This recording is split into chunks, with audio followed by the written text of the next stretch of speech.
Hello అండి, welcome back to she was kitchen. ఈరోజు వీడియోలో నేను మంచి గ్రేవీతో చికెన్ కర్రీ ఎలా చేయాలో చూపించబోతున్నాను. ఇది పూరీలోకి, బగారా రైస్లోకి, చపాతీల్లోకి చాలా టేస్టీగా ఉంటుంది. ఇంట్లోకి ఎవరైనా గెస్ట్లు వచ్చినప్పుడు ఇలా చేసి పెట్టండి, చాలా బాగుంటుంది, చాలా ఇష్టంగా తింటారు. సో లేట్ చేయకుండా వీడియోలోకి వెళ్ళిపోదాం. వీడియోలోకి వెళ్ళే ముందు మా ఛానల్ని కొత్తగా చూసిన వాళ్ళు ఎవరైనా ఉంటే సబ్స్క్రైబ్ చేసుకొని చూడండి. వీడియో మొత్తం స్కిప్ చేయకుండా చూడండి.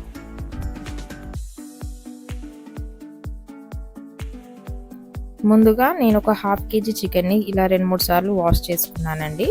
ఇలా వాష్ చేసుకున్న తర్వాత ఇందులో 1 కప్పు పెరుగు, హాఫ్ స్పూన్ పసుపు, 1 స్పూన్ అల్లం వెల్లుల్లి పేస్ట్, 3 టేబుల్ స్పూన్ కారం, 2 టేబుల్ స్పూన్ ఉప్పు వేసి వీటన్నిటిని బాగా మిక్స్ చేసుకొని 1 గంట పాటు మ్యారినేట్ చేసి పక్కన పెట్టుకోవాలి.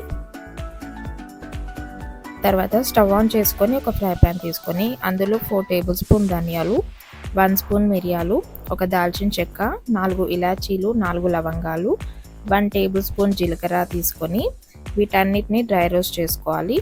ఇలా డ్రై రోస్ట్ చేసుకున్న మిశ్రమాన్ని ఒక మిక్సీ జాడీలో వేసుకొని మెత్తగా పౌడర్ లాగా చేసి పెట్టుకోవాలి.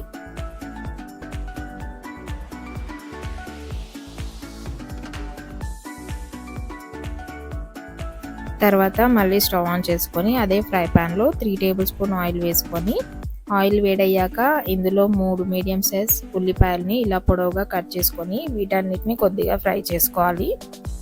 ఉల్లిపాయలు కొద్దిగా వేగిన తర్వాత ఇందులో 2 మీడియం సైజ్ టమాటాలని కూడా వేసుకోవాలి.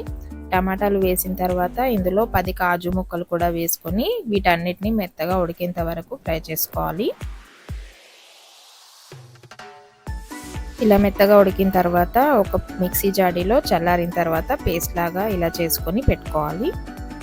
తర్వాత మళ్ళీ స్టవ్ ఆన్ చేసుకొని ఒక కడాయి తీసుకొని అందులో 3 టేబుల్ స్పూన్ ఆయిల్ వేసుకోవాలి. ఆయిల్ వేడయ్యాక ఇందులో హోల్ గరం మసాలా, 2-3 బిర్యానీ ఆకులు వేసుకొని ఇవి ఫ్రై అయిన తర్వాత 2-3 పచ్చిమిర్చి, కొద్దిగా పుదీనా, కొద్దిగా కొత్తిమీర వేసుకొని ఫ్రై చేసుకోవాలి. ఇలా బాగా ఫ్రై అయిన తర్వాత ముందు మ్యారినేట్ చేసుకున్న చికెన్ని ఇందులో వేసుకొని చికెన్ బాగా ఉడికేంత వరకు మూత పెట్టి ఒక 10 నిమిషాల పాటు స్టవ్ని మీడియం ఫ్లేమ్లో పెట్టుకొని ఉడికించుకోవాలి.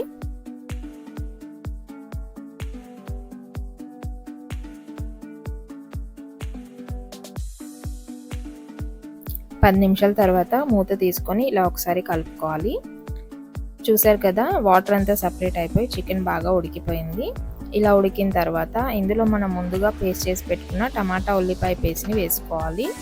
టమాటా ఉల్లిపాయ పేస్ట్ వేసి ఒకసారి కలుపుకున్న తర్వాత మీకు మరీ చిక్కగా అనిపిస్తే ఇందులో 2 గ్లాసుల వరకు వాటర్ పోసుకోవాలి. ఇలా వాటర్ పోసుకున్న తర్వాత ఒకసారి బాగా కలుపుకొని మళ్ళీ ఒక 10 నిమిషాల పాటు మూత పెట్టి ఉడికించుకోవాలి. 10 నిమిషాల తర్వాత మూత తీసుకొని ఒకసారి కలుపుకోండి. ఇలా బాగా కలుపుకున్న తర్వాత మనం ముందుగా పౌడర్ చేసి పెట్టుకున్న మసాలా పౌడర్ని ఇందులో వేసుకొని బాగా కలుపుకోవాలి. ఇలా మసాలా మొత్తం బాగా కలుపుకున్న తర్వాత చివర్లో ఇందులో మనం కసూరి మేతిని వేసుకోవాలి. కసూరి మేతి వేయడం వల్ల దీనికి డిఫరెంట్ ఫ్లేవర్ అనేది వస్తుంది. చపాతీల్లో కూడా చాలా బాగుంటుంది, పూరీలో కూడా చాలా టేస్టీగా ఉంటుంది. కసూరి మేతి వేసిన తర్వాత మళ్ళీ ఒకసారి మూత పెట్టుకొని స్టవ్ని మీడియం ఫ్లేమ్లో పెట్టుకొని ఒక 5 నిమిషాలు ఆయిల్ పైకి తేలేంత వరకు ఉడికించుకోవాలి. 5 నిమిషాల తర్వాత ఇలా ఆయిల్ బాగా పైకి తేలిన తర్వాత స్టవ్ ఆఫ్ చేసి మీకు పూరీతో కానీ, చపాతీతో కానీ, బగారా రైస్తో కానీ సర్వ్ చేసుకొని తినేసేయండి.